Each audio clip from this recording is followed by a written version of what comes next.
welcome to your Faith to Go today. So we're continuing our series on holistic faith. On Sunday we talked about, this includes 4 categories, and on Sunday we talked about the first one, which is the importance of fellowship, and how I think in 2022 today, and really probably for the last good period of time, that fellowship is kind of the very first and most important entry point for people into a faith community.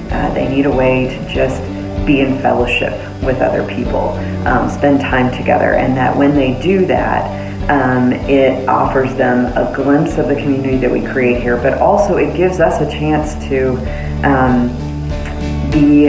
reveal Jesus' presence among us and among them, as he did with Mary and Martha.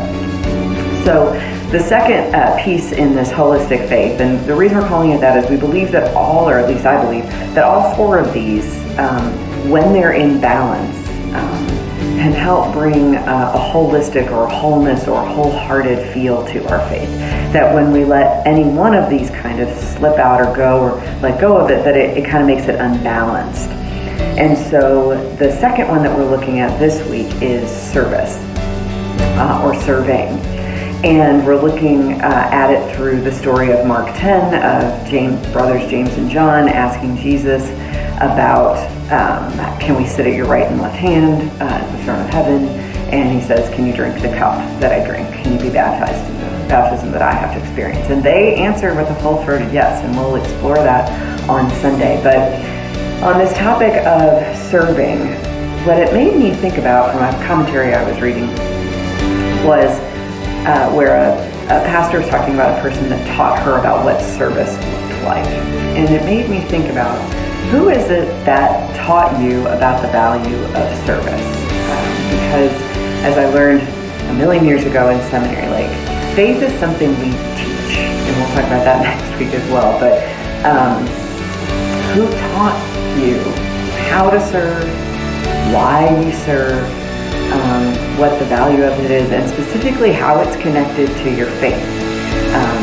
That giving of yourself, of your time and your talents, of being a good steward of all of those things, of those gifts, and giving them. Who taught that to you? Or who was a model of service for you that you admired, that you looked at and thought, wow, that person really understands service or really knows how to give of themselves in service? And I'd love to kind of give you a chance to think about that. I invite you to think about that. I invite you to give thanks for that person.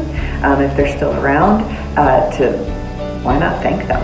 And because oftentimes we don't have any idea the influence that we have on other people, or how particular actions in our lives have this huge impact on someone else. And we rarely get a chance to tell them thank you. If they have gone on, then you can offer that gratitude through a prayer to them. But it's a reminder that we're constantly influencing each other by what we do and what we talk about. I'm very acutely aware of this with my daughter, and wanting to instill certain values in her, both of gratitude but also of the value of service. I know sometimes for her it comes so much more naturally than it does to grown-ups, that we often miss opportunities to do it.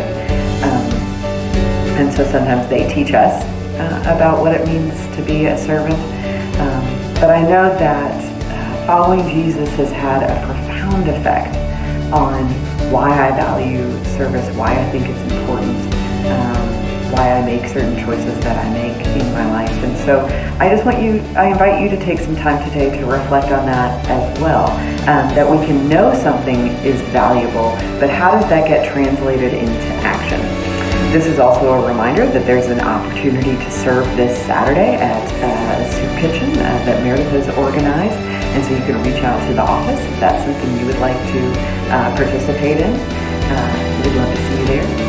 So with that, let's go to God in prayer. God, you sent your servant and your son to us. And we give thanks for Jesus, for all the ways he taught us about what service can truly look like. All the way up to sacrificing his own life, to offering his own life, so that we might know your love, that we might know your forgiveness and mercy and your presence forever. Fill our hearts with a desire to serve you, to serve our neighbors, to offer our church community, our home community, and the world in the ways that allow us to also drink of the cup that Jesus offers us. Give us your strength to do it. Pour out your Spirit upon us so that we do it with you in mind, with you leading and also pushing us to it. Help us to be more faithful this week, as always. And we do this in the name of your Son. Amen. As always, my friends, be well, be safe. Who taught you to serve?